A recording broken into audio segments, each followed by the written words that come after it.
Hi guys, welcome back to my channel, Unscripted Official. It's my official podcast channel. So hit the subscription button. It's a new channel as compared to my other channel where I vlog unscripted. So I just want to discuss about or share my views about what's happening in the continent. Basically, I was watching SABC News yesterday, and apparently, people in Zimbabwe don't have medication because Donald Trump and his team, the USA, have pulled out. First and foremost, African countries, or any other country for that matter, should not put the welfare, well-being, health, and security, be it military or food security, in another nation's hands. And we've seen this happening in Africa, be it in SA, Lesotho, Zimbabwe, Kenya. All of a sudden, Trump is saying America first. So all that medical aid we're getting, we're no more getting it. Because what? Trump has pulled out. In a nutshell, why are we relying, or were we relying on America for medicine, for drugs? You know, I remember when I was a long time ago, CAPS used to manufacture drugs and debt labs in Zimbabwe. In South Africa, we've got a lot of pharmaceuticals that manufacture drugs. So it is strategically of importance for a nation to manufacture its own drugs for the betterment of its people. What Trump is doing, although people might say, well, he's anti-African, he's putting the well-being and welfare basically of his citizens on first, and we too should do the same as African. Issues of security interests are of paramount importance. You know, you cannot crow foul when you don't have the necessary drugs to treat your people.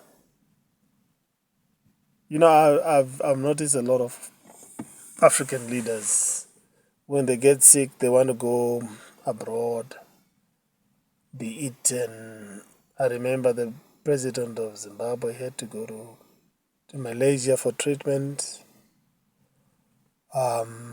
Nigerian president had to go to the UK. The former president of Zambia had to go to South Africa for treatment. But my question is, why not make sure that your health sectors are up to date, are world class? Or if you don't have the know-how, then form strategic partnership with the private sector. Because basically, to me, it's foolhardy. And we take it upon ourselves as Africans to do this. We cannot rely on the West for our well-being and welfare.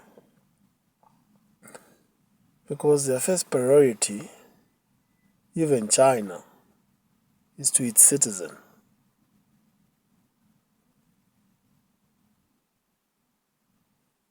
If you got any comment, you can also feel free to comment. Infrastructural development in the health sector has been lacking, be it in Zimbabwe, in South Africa, in Kenya. There are always doctor strikes. They are not being paid enough. They get paid in pittance, and yet these are the people who take care of the nation, the well-being of the nation. There are not sufficient drugs. Right now in South Africa, there's an influx of foreigners who want treatment. The locals also want treatment. So it's just not enough for one country to shoulder on its own. And it's up to our leaders. It's all to do with leadership.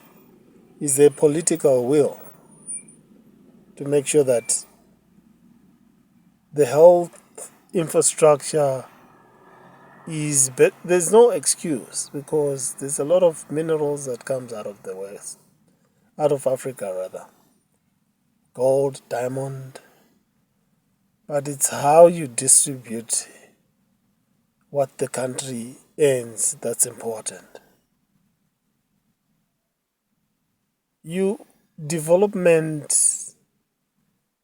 Economic development actually needs a healthy nation. You cannot economically develop as a country or develop economically when your people are dying.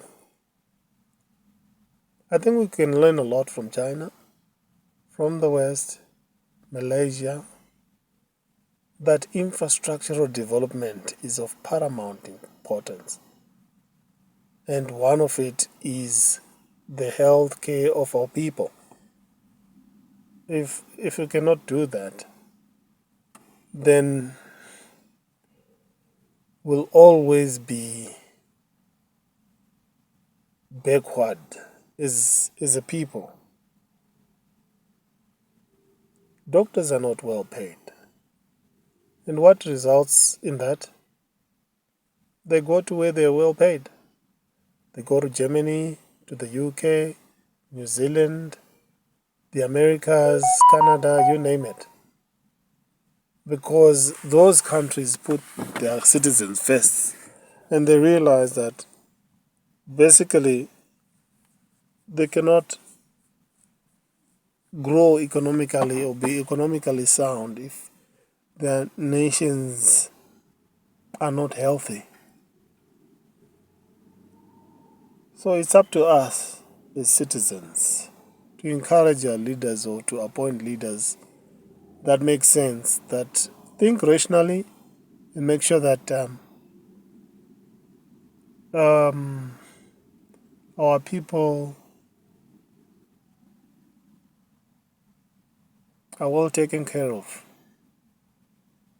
Nurses, be it from Zimbabwe, from South Africa, from Kenya, they work abroad because what do they get? They get world-class education. But after that education has been completed, they're not fairly compensated. And it's human nature that people migrate for greener pastures. And the West will keep on taking our educated young people from Africa to the West because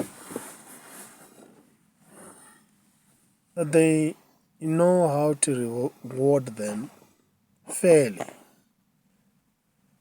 But in our countries, we've got a situation where, as Africans, we don't pay our medical staff, be it pharmacists, dentists, nurses, nurse aides, and doctors, surgeons, well.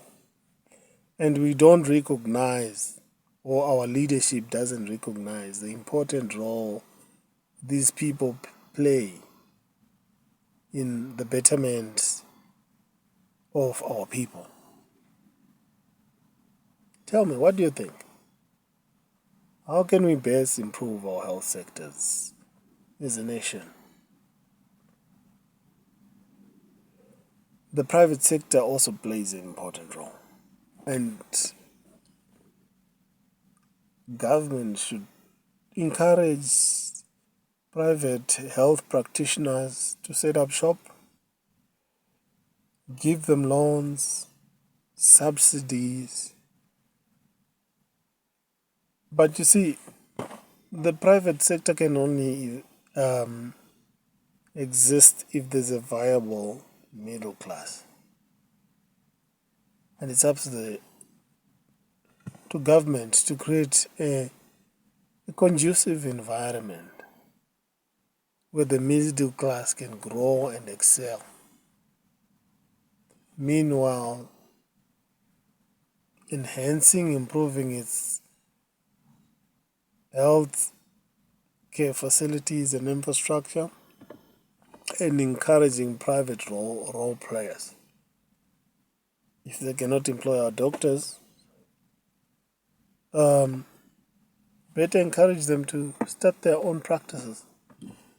Subsidize dental clinics, maybe for the first 2 years, or give them loans, give them training on how to run their medical practices, be it a human resource training of new qualified doctors, financial management training. That way, it catapults development of the private health sector. These are just some gold nuggets for you to take heed of, whether in government or an active citizen or a doctor. The other day I was listening to the news, I think it was about 6 months ago. Newly professional doctors were on strike, newly graduated. They wanted to be employed by the government in one African country. And I was thinking, they're very qualified. Why can't they group in groups of 3 or 4 and start their own practice?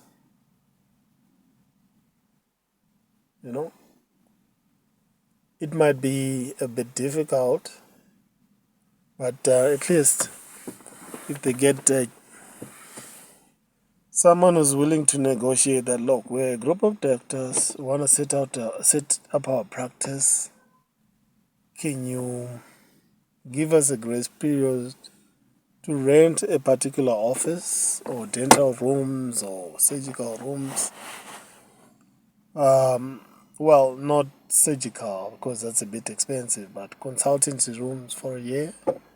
And then when we get paid, we have a joint account between the person or landlord and them, where all their proceeds first goes to them before they get to disperse it to the doctors. Right now, I'm with my wife at a dental clinic. It was started by a group of young dentists. I think there are 3 or 4. So they got themselves an office space and they're renting it out. They do all the cleaning, the administration, and the dentistry. Thanks for watching. Leave a comment.